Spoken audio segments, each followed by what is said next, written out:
I lost 17 games my first full year in the big league. And I say it all the time.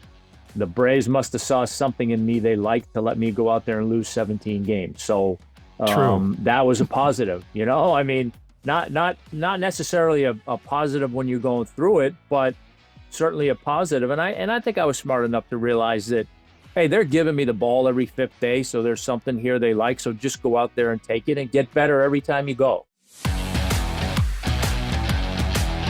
Welcome to Fans First, a sports podcast where your voice matters most. Hosted by Hall of Fame sportscaster Jim Powell. This is the show that puts fans at the heart of the conversation. Whether you're cheering in the stands, screaming at the TV, or debating with friends about the latest trades, Fans First is here to amplify your thoughts, your insights, and your love for the game. Hello and welcome to Fans First, a sports podcast. I'm Jim Powell. I'm your host. I'm honored to be in that role again today. But first, we've got some great news. We have a wonderful new sponsor for Fans First, a sports podcast. It's the Georgia Advisory Group. It's a longtime, very successful financial services firm with over 120 years of combined experience. It's run by Dave Dooley. He's the founder. He's been there from the beginning.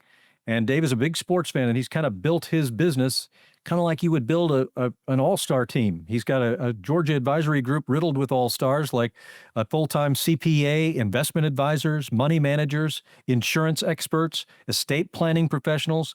They have their clients covered in every way. One of the many things I love about the Georgia Advisory Group is that it is a fiduciary, which means it has a legal and ethical duty to put their clients' interests first. Lots of us get nervous about trusting someone else to oversee our hard-earned money, but I have known Dave Dooley and his family for decades, and I can tell you he is a rock-solid human being and someone I trust implicitly. Once you get to meet him, you'll quickly understand why his firm has been so successful at helping people make the most of what they have. You don't stay in business this long in a city like Alpharetta, Georgia, unless you are a very respected person, and Dave is certainly that. He and his team sincerely care more about their clients than they do even about themselves. But don't just take my word for it. Go check them out. The Georgia Advisory Group can be reached at 770-746-6511. That's 770-746-6511, located in the heart of downtown Alpharetta, Georgia. Hello and welcome to another edition of Fans First, a sports podcast. My name is Jim Powell. I'm honored once again to serve as the host here, and I'm even more honored because we have another Hall of Famer coming to drop in for us at the Fans First podcast. We've had some good ones behind you, Tom Glavine, but you are eagerly anticipated, and we've been looking forward to this day for a long time, and so excited we get a chance to pick your brain a little bit and talk some ball. Well, I'm excited to do it. I appreciate your patience. I know we've been working on this for a minute, so I'm glad we finally got it to work. I think every guest and every host has had to have some work put in before we can get on and make it all look good. I want to run over a few of your accolades, if you don't mind. I'm sure you've heard them all, but folks who are tuning in that maybe somehow missed the Tom Glavine era in Braves baseball, I don't know how that would be possible from a guy that is a Hall of Famer in the class of 2014, but anything can happen, so we try and bring everybody up to speed. Obviously, you were a terrific draft choice of the Braves back in round 2, pick 47 in 1984. Didn't take you long, Tom, to get to the major leagues. You made your major league debut in 1987. Is that right, or is that wrong? That is, major that's league right. debut. Yep. Okay, and I've been looking at baseball perspectives and the baseball encyclopedia all day, so I want to make sure I have the proper information. At age 21, you're throwing 9 starts in there, over 50 innings as a rookie. And that's one thing I wanted to ask you about is the Braves have this super kid that is, obviously been a revelation for the team. He's had a good outing or two at the major league level, and he's had a couple of rough ones. And I thought of you when I thought about him because, 50 innings in the major leagues is a pretty good toss into the deep end of the pool, but not completely submerged. What are your thoughts on this kid and how he's having to deal with life, fame, lights, and, oh, by the way, retiring major league hitters? Yeah, listen, it's a lot, right? I know that for me, when I got to the big leagues, typically nowadays these guys get to the big leagues with much less minor league experience than I had, or Smoltz or Maddox. I mean, we all had, three, 400 innings under our belt in the minor leagues. So there was a little bit of a professional experience there. But, a lot of these guys now get to the big leagues without much minor league experience. And it's a lot. It's a lot to digest, not only the big league style of trying to get hitters out and what these hitters can do, then the lifestyle of the big leagues and what that's all about. And just trying to be comfortable with it all. So there's a lot of things that you're dealing with beyond just going out there and pitching. It's almost like sometimes those 2 hours that you spend out there on the mound are probably the easiest because it's the one time where you really can kind of focus on what you're working on. Now, it may not always go the way you want, but it is that time where, distractions go away and you're out there doing your thing. So, I think for me and similarly, the 50 inning mark, I think you start to get a good gauge for A, what you're good at, B, what these hitters are good at, C, what you need to do better or what improvements you need to make. So I think there's a lot there to process. Now and then at that stage of the game, now do you as a pitcher go out there and make some of those adjustments and trying to have more success? Does he call himself Didier or Didier? I think it's Didier. I'm not 100% sure, but I know if he continues to go the way I think he's projected to go, I think everybody will know how to pronounce his name. I mean, he's got great stuff. But listen, I think that's kind of the norm in baseball now, right? Stuff is everywhere. Now it's what do you do with that stuff, and that's what guys you do to separate themselves. If you can command that stuff, you get out of the middle of the plate. All the things I think I had to do as a pitcher to be successful, change speed, stay out of the middle of the plate and give yourself a chance. I think that part of it isn't a whole lot different. It's just that these hitters nowadays are so used to seeing stuff that doesn't phase them much anymore. Yeah, you just wonder how he's going to be able to assimilate all that and how much of an impact he can have in this season, or is it just going to be more of a learning curve thing? You think maybe a combination of the two? I think initially it might have been a learning curve, but obviously with the Chris Sale's injury, I think that certainly puts him in a position where maybe he's going to get more starts than he or the club anticipated until Chris returns.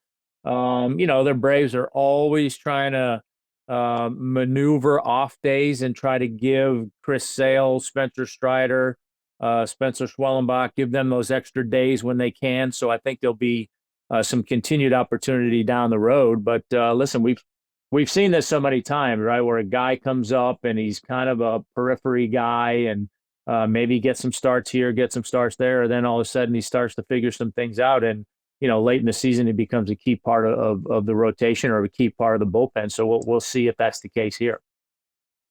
You didn't take long, as you mentioned, you had a much deeper resume in terms of minor league innings before you got to the major leagues, but you went from 50 innings as a rookie. The next thing you know, we're talking about your 4,400 innings pitched in your career, 25 career shutouts.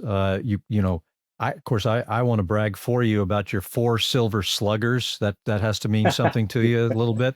I know it's just a little bit pitchers, of bragging rights. It's still a silver slugger. That's okay. It's bragging rights with my boys. So trust me, I talk about hitting every chance I get. I have no doubt. But your career was simply phenomenal. You finished in the top 10 in MVP balloting 5 times, which is not that easy, whether you're a great starting pitcher or not, to get that kind of recognition.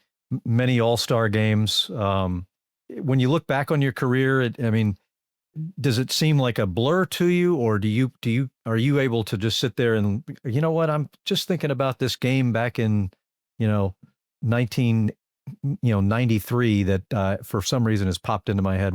How do you look back on your career? Listen, I look back on it and obviously it went way beyond any of my wildest dreams.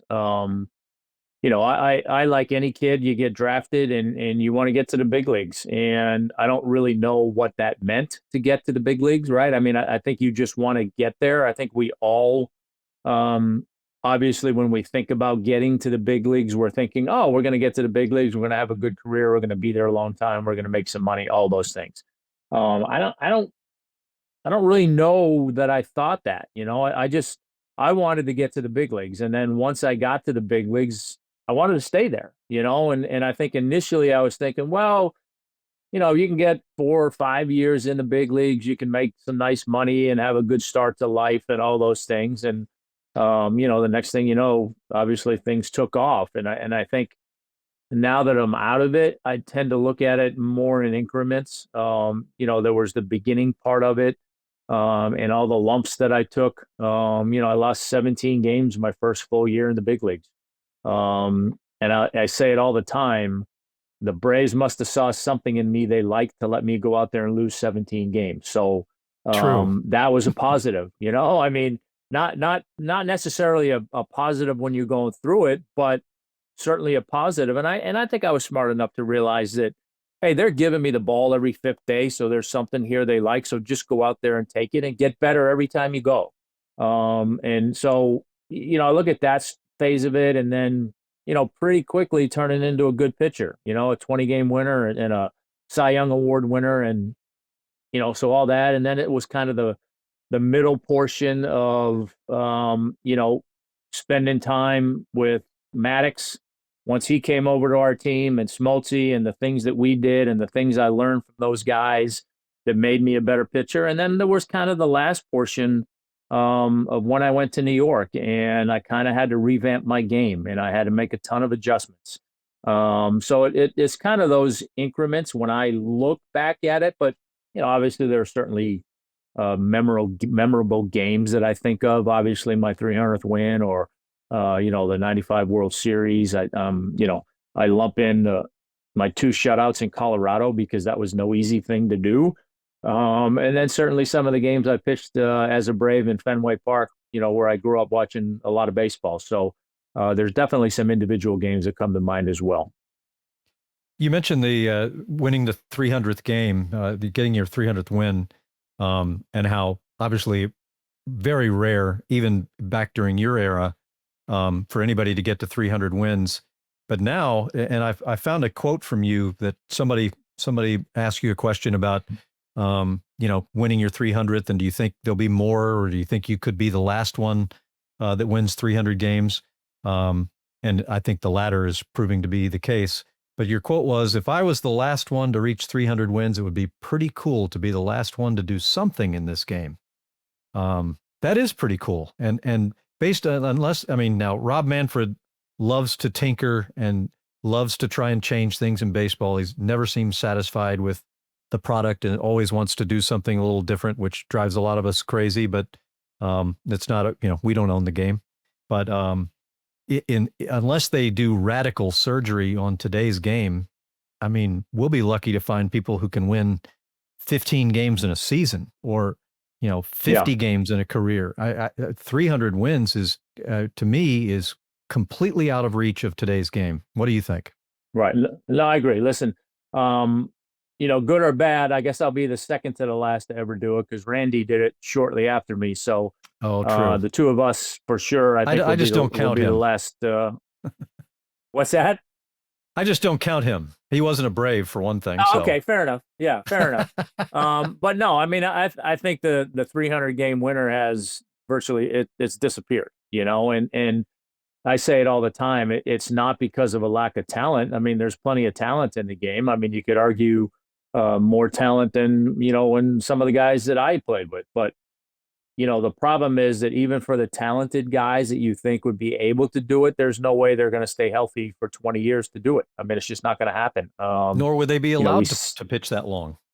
No, you see the rate of injuries nowadays in pitchers, and it's Tommy John is almost like taking your car down the street to get an oil change. It happens, and it happens all the time. So I just don't see guys staying healthy to do it. But to your point, you got to win realistically, you've got to win 15 games a year for 20 years. I mean, that's the only way to do it. I mean, I look at my career and, obviously I mixed in some 20-win seasons, but I also had some early in my career where I didn't get to 15. And then there were a lot of years later where I was right around that 15 number. So 15 for 20 is kind of what you have to do. And I just don't see anybody staying in the game long enough nowadays to do that. And even in today's game, 15 wins, it seems almost insurmountable number, right? I mean, it seems like it's a harder number than winning 20 games when I played. Guys just don't stay in the game long enough to win games anymore. And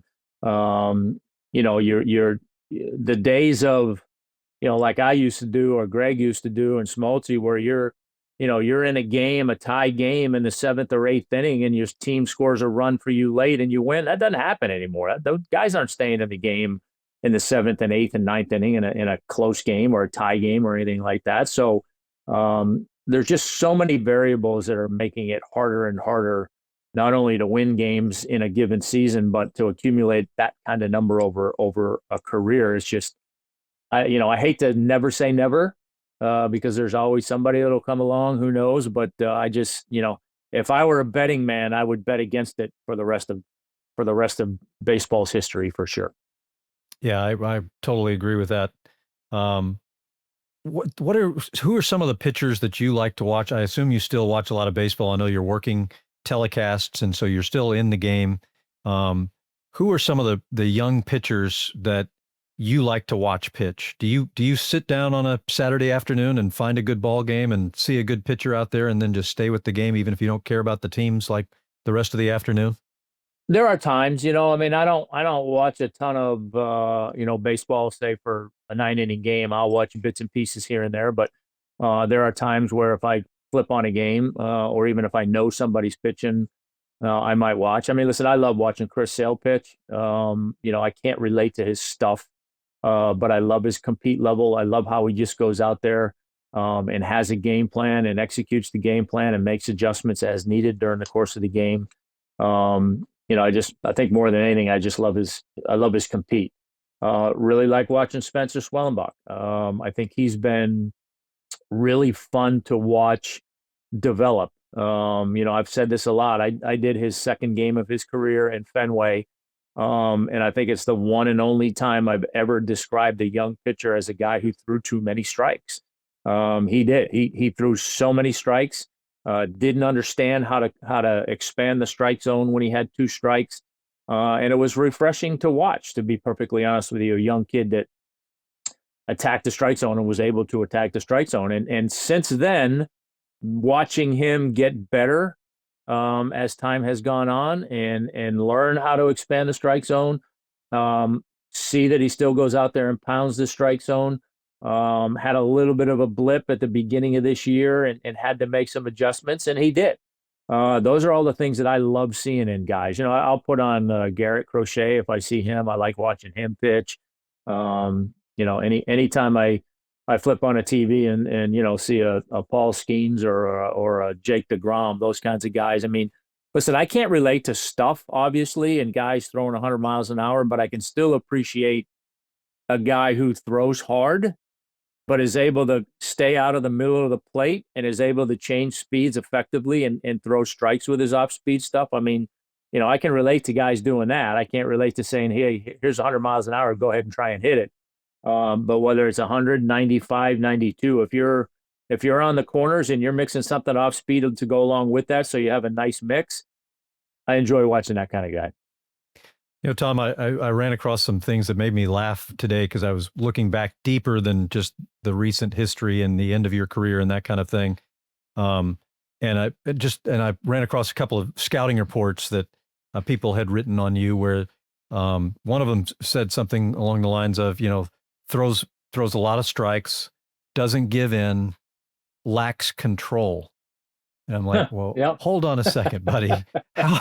How easy do you think it is to hit the black of the outside corner at the knees like 7 million times in a row like Tom Glavine did? I think his control was just fine, but it did make me laugh. That might have been an early, maybe an early evaluation. And listen, I can't argue with it. I think for me, even as an early pitcher, I think the compete level was always there. And I think that again for me, my biggest takeaway after my first full year in the big leagues and losing 17 games was I need to throw more strikes, and it was plain and simple. Um, I learned that when I went out there and I had my A game, those are the games where I threw strikes and I had a chance to win. And if I was going to win, that was the game I was going to win. But all too often, as you know, watching baseball, a starting pitcher is going to go out there a number of times with his B game or his C game, and you still got to figure out a way to win. And early in my career, I didn't know how to do that, and I think that it was painfully obvious to me after my first year in the big leagues. I needed to have better command, and that started with fastball command. And I did that. That's all I did that next winter when I went home was I worked predominantly on fastball command on both sides of the plate. I had a decent curveball back, when I first came up, and I had an okay changeup. Um, but my fastball command was key, and I went out that next year. I won 14 games, so clearly there was something to that. But then I think for me, it continued to be a case where I really didn't know how to win when I didn't have my good stuff, and I think the thing that changed all that for me was my changeup. Once I settled on my changeup and I had that pitch, and it became a weapon for me. It was a pitch that helped me survive games that I didn't have my good stuff or I didn't have my good command. And I learned how to do that. I learned how to win games when I had my B game, and I learned how to keep my team in it, and maybe win once in a while when I had my C game. But I think it was all because by then, I kind of had an idea how to massage my way through an off night. But having that secondary plus pitch in my changeup, it was always something that I think enabled me survive on bad nights. So I think it's again it's a fair assessment. Early on, I definitely didn't throw enough strikes, but I knew how to battle early on. You figured it out for sure. I want to ask you about a lefty. I don't know how much you've seen of him. Tariq Skubal from the Detroit Tigers. I mean, I haven't watched him a ton, but I've seen him enough to know that kid is really a special pitcher. He's off to a great start. Had a great year last year, almost beat out Chris Sale for the Cy Young, and he looks great again in terms of his peer group so far in 2025. Have you gotten to see Skubal very much, and what are your thoughts on him if you have? I've seen bits and pieces. He's kind of one of those guys that if I'm flipping through a game and I see he's on, I'll watch him. But again, I think it gets back to what we talked about a minute ago, where here's a kid who throws pretty hard, but knows how to pitch, and he's got really repeatable mechanics, fairly simple. And, I think anytime you've got a guy who's got mechanics that he can repeat and he understands, I think that's a guy that's got a really good chance to be successful. I think for a lot of these guys that go out there, because in my opinion, I don't think these guys throw enough. They don't spend enough time on the bullpen practicing their craft. I don't think they understand their mechanics that much, So when they're off on a given day, I think the adjustments are harder to come by because they're not real sure what adjustments they're trying to make. So anytime I see a kid like him that can repeat a fairly simple delivery, it's a kid that I say, well, he's got a chance to be good. And then you add on to that the fact that he's got such good stuff. I mean, that's the icing on the cake. So, give me a kid with good stuff and good mechanics, and I think he's going to be pretty successful. And so far, I think he's proven that. I'm sure you still root for the Braves, even if you have to be private about it when you're doing a telecast or whatever. But so I wanted to circle back to the Braves. Obviously, I mean, based on the data that we've seen, these Fans First podcasts are seen internationally. They're seen all over the United States. So we try not to make it just about one team, but sort of speak to the industry itself. But the Braves obviously are a storyline unto themselves here in 2025. The horrible start, and then they've rallied back, and then now they've taken another little dip. And actually, the Marlins have now won 7 games in a row and are only a half game behind the Braves in the standings. I'm just wondering where you think the Braves are headed here in 2025. Is it fixable in time to make a run late, or what are the flaws too deep and it's not possible? What are your thoughts? I mean, I think I'm like every Braves fan, really. You are kind of just waiting for that run, right? And it's kind of become the staple for this team since Snit's been the manager. It seems like inevitably there's a stretch in time where they just get on a really good run and either separate themselves from everybody or make up some ground. And obviously in this case, they're going to have to get on a run to make up some ground. And listen, I think you look at this lineup and you keep waiting for it. Where is it? Where is it? But that's I guess the maddening side of baseball, and the beautiful side of baseball is you just don't know in any given year what a guy's going to do. And you can look at the back of a bubblegum card all day long and say, well, here's this guy and he typically puts up these numbers, and they typically do. But listen, every once in a while a guy has an off year just like he has a career year. So it's I think a scenario right now where clearly some of these guys in this lineup are not having the kind of year that we've expected them to have. I mean, for the most part, this offensive side of things has been pretty similar to what it's been in past years. But you look at it now, and I've said it so many times in past years when I'm doing games, and obviously I look at it a lot through a pitcher's eyes. And when this lineup is right, there's nowhere to go for outs. I mean, you can't pitch around this guy to get that guy because the next guy is going to do some damage too. And I think more than anything else right now with this lineup, the way some guys are swinging, there's some spots that you can go to get some outs in this lineup, and that's just not been the case over the last few years when this team has been rolling. So, I hope they figure it out. It's a bummer because it's one of those maddening years because the starting pitching and the bullpen has been so good, and then you can't get the runs to go along with it, and then inevitably one of the games I did against Arizona, they scored a bunch of runs, and then the starter and the bullpen couldn't get anybody out. So it's like, you go through those cycles where you just want to rip your hair out because you can't get everything going at the same time. But I guess my biggest concern for these guys, and even when the year started and Ronald was out and Strider was out, to me the whole thing was, if you can tread water and not get too far away from anybody in your division or in the wild card, then when those guys come back, you put yourself to have a chance. The biggest concern now, obviously, is both in the division and in the wild card. There's so many teams to jump. And anytime you have a number of teams that you have to jump, you can get on a run all you want, but the likelihood that one or two teams is going to get on a run along with you is pretty good. The more teams you have between you and where you're trying to get. So that to me is the biggest concern. But yeah, it's been frustrating because, like I said, it was the tough start and then they kind of got rolling again. And then recently here, they got back to 500. They swept the Mets in Atlanta and it was like, okay, here we go. And then boom, and it's just, every time they seem to gain some traction, they kind of either fall off or lose it. So I think that's been the frustrating thing for everybody. Well, just as the sun rises and sets each and every day, when your baseball team, your favorite baseball team, is struggling out there, it doesn't matter how many wins your manager has and what kind of experience he has and how nice a guy he is and how fiery he is, whatever it might be, it doesn't matter. The fans are going to start calling for scalps at some point.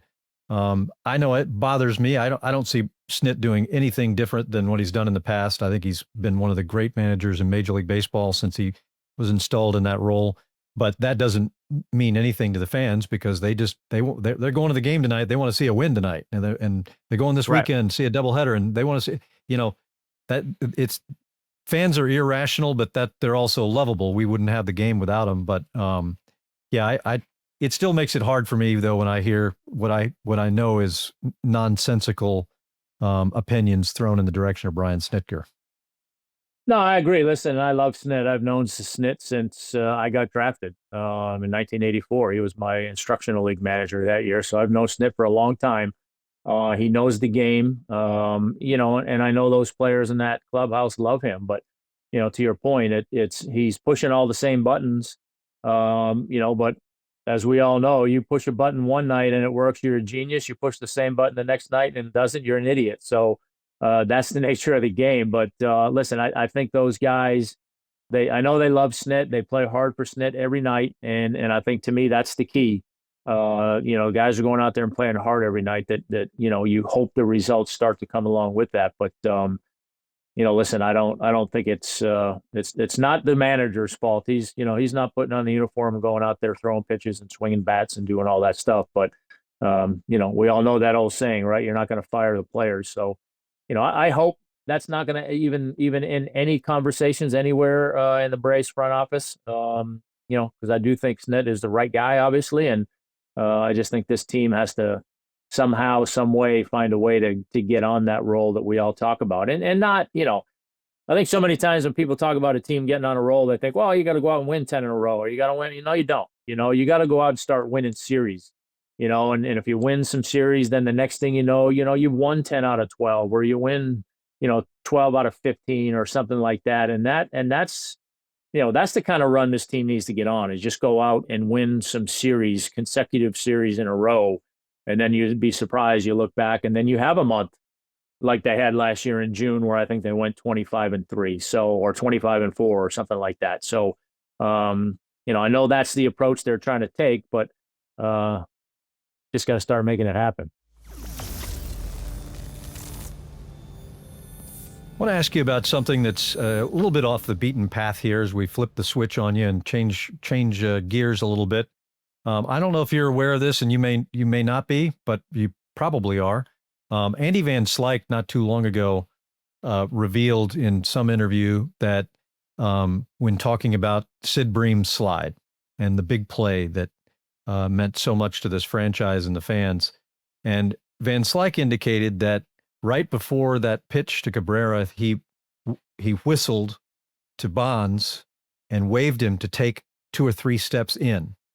And according to Van Slyke, the response he got back was a certain finger in the air and no movement from the left fielder.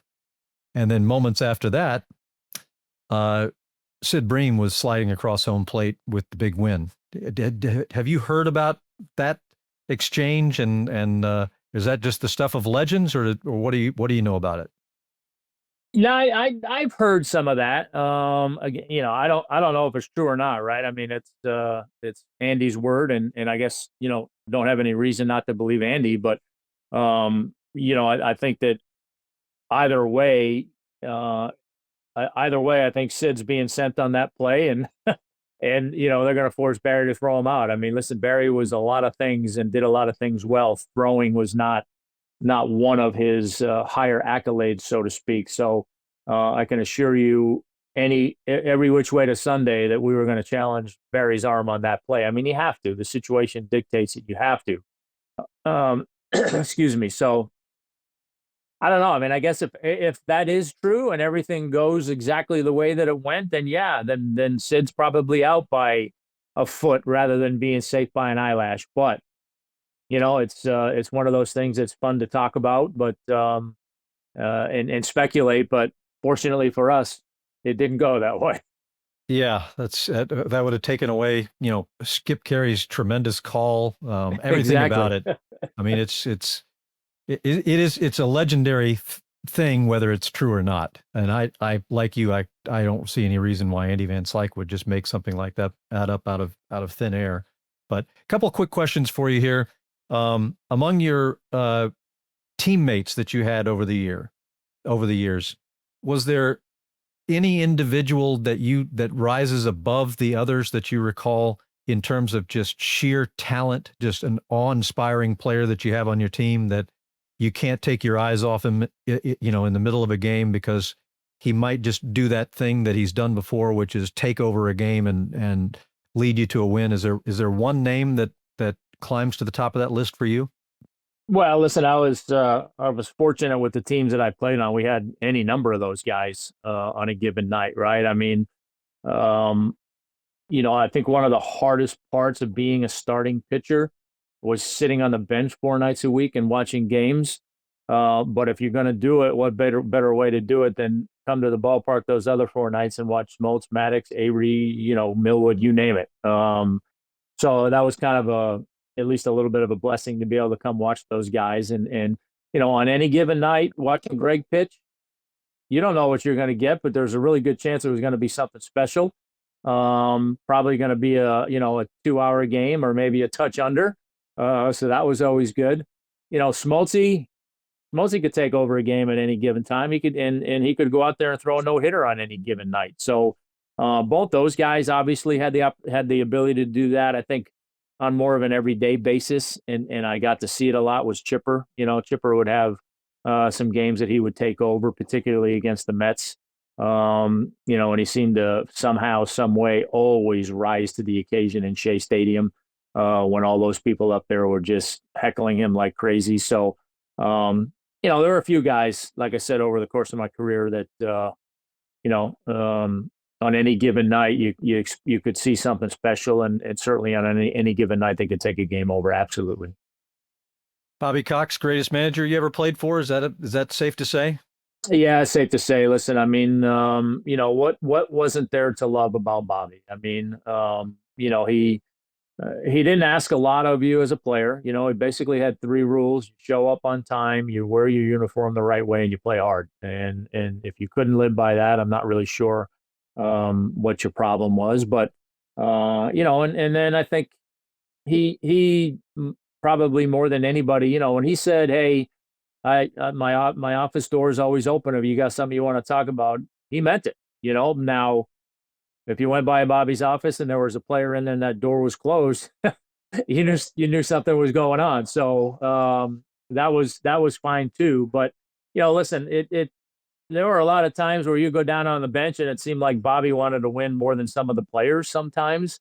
And just to see him down there old school with his spikes on and just yelling at umpires, trying to gain every advantage he could for his team, for his guys. I mean, that's why guys wanted to play for him. That's why guys had run through a wall for him. So, I think he, for sure, in my baseball career, best manager I ever played for, and besides my dad, maybe the second biggest influence in my life.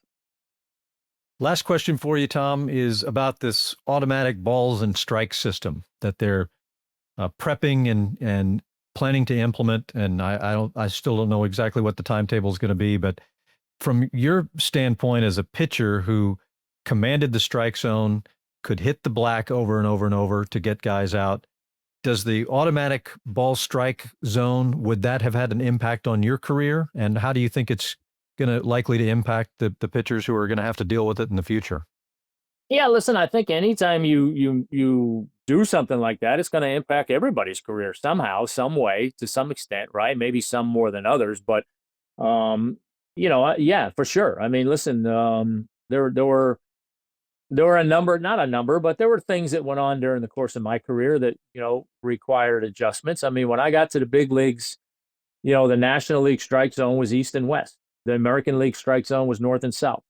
You would pitch a certain way in the National League, and then when you got into the playoffs, and obviously into the World Series, when you had an American League umpire behind the plate, it was an adjustment because they had a different strike zone than the National League did. So, there were always those things. Later in my career, they started with the Quest Tech system of grading umpires and, trying to make it a more uniform strike zone and make it more of the rule book strike zone on the corners, chest to knees, whatever. That required some adjustments for me. So, I mean, I think pitchers are always going through those adjustments. And I'm like you, I don't know what they have in store with this automated strike zone thing. I hope and pray that it's not a full-time thing. I've seen some talk about the automated strike zone in the sense that a pitcher or a hitter can challenge one pitch in at bat or one pitch in inning, whatever it is. I've seen some of that, and I'm probably okay with that. But listen, I have to tell you, if they went to a full-time automated strike zone, I think for me personally, that might be the end of my baseball watching days, because I just think, with the replay situation as it is, I get we want to get every call right. I get that. But now gone are the days of Bobby Cox or Earl Weaver or any of these guys jockeying with umpires the way they did to try and and get some calls to go their way. The essence of going out there as a pitcher and working the strike zone and then trying to work an umpire to see how much you can expand the strike zone and see how much you can get a hitter to do. Those are all nuances of the game that I just love, that I thought it was a ton of fun. And I still like watching today. I mean, listen, umpires are going to give you some calls. Umpires are going to miss some calls. That's the nature of the game. And I would hate to lose that. So, I don't know what they're going to do. But I just hope that it's not a full-time automated strike zone. I'm not ready for that. Well, it's one thing to have, replay to get a close call and a slide into a bag, get that correctly. But when you're talking about, 300 pitches in a game, trying to, slow the game down to the point where, and there's still going to be people beefing, even if they've got this strike zone thing. So it's not gonna, like it's just going to totally, cause people to say, oh, okay, well, yeah, I just struck out on a ball. It looked like it was 6 feet outside, but I'm out. So I'm going back to the bench now. So it's, hopefully they don't go too far with this, but I've been very concerned the last few years about some of the things they have been proposing for the game. And it always sounds to me like people in New York who don't really love the game of baseball the way we love it, and they want to tinker with it, and I don't want them to. No, I agree. Listen, I think it's a healthy thing, obviously, to continue to look at the game and see how you can make it better. As a player, I don't think I would have needed it, but as a fan, I am thrilled with the pitch clock. I think it's helped the game. It's made it a better product. It's made it a much better product to watch on TV. I can tell you, as a broadcaster, I love the extra inning rule. As a player, I'm not sure I would have liked it. Listen, nobody wants to be there for 17 innings. I get that. But there's still a little bit of something about the extra inning thing that I don't totally, buy in on. But listen, again, I think that, baseball had a problem, right? And it's not, it hasn't been a unique problem to this generation. They were talking about how to speed up the game. I can remember throughout my career. And it was always, to me, it was always an unwinnable dilemma. How do we have more offense and get faster games? Well, those two things aren't generally going to exist most of the time. When you're scoring a lot of runs, it's hard to have a fast-paced game. But I think they've done a good job with taking away the shifts, trying to get more action in the game, because it did become a 3-outcome game. It was a walk, strikeout, home run. That's all it was. I think there's more singles in the game now. There's more small ball in the game than I've seen in a long time. Still not anywhere near what it used to be when I played, but there's still some of it, more of it. Stolen bases back in the game. So, and the pitch clock. I think all those things have made it a more enjoyable product to watch, a crisper product. So I think those things are all good. Listen, I don't mind the reliever having to face 3 hitters, to be honest with you, because I think it forces teams to do their homework. You got to construct your bullpen the right way, because again, in my day, we maybe had one guy ever over the years that was maybe that left-handed specialist. Most of the time, you're running guys out there that can get lefties and righties out. I look back at some of my bullpens and, Mike Remlinger, Greg McMichael, those guys could go out there, get lefties out, get righties out. It didn't matter. And it's same thing. I think our bullpens had become so specialized that, again, as a broadcaster, I'd sit there and think, well, what happened that we have to get 6 pitchers to get the last 6 out of the game, 6 outs to the game? Why can't guys go out there and get, more than 1 out? So it's, I like some of those things, but again, I think the automated strike zone, that might be the last straw for me. Totally agree with you, Tom, on the strike zone and the balls and strikes. I mean, if they're going to take that much time to try and get over 300 pitches correct, then I'm not going to sit around and wait on that either. Hey, Tom, really appreciate you coming on our Fans First podcast. It has been a joy to have you here. We've all learned a lot of knowledge by picking your brain, and we hope we can lure you back on here again. You offer an awful lot, and we really appreciate your time. Thank you so much, Tom. My pleasure, Jim. Thanks for having me on, and I'd love to do it again. Thanks. Well, I hope you enjoyed today's episode as much as I did. Man, Tom Glavine, what a class act. And talking baseball with him, he's just lucky I didn't keep him on for like 7 episodes in a row because he's awesome. But thank you, Tom Glavine, for coming on with us. We really appreciate that.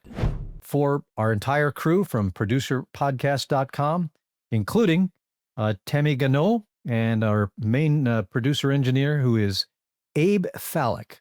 For those folks and for our guests, as always, and of course for you for joining us and watching our episode, this is Jim Powell saying so long for now and see you again soon here on Fans First, a sports podcast. Stay tuned, stay passionate, and keep celebrating the sport you love. Visit us at fansfirstpodcast.com to explore more. Sign up for our newsletter to receive exclusive updates and follow the podcast on social media to join our growing community of sports enthusiasts. Your voice matters to us, so don't hesitate to share your thoughts and connect with fellow fans. See you next time.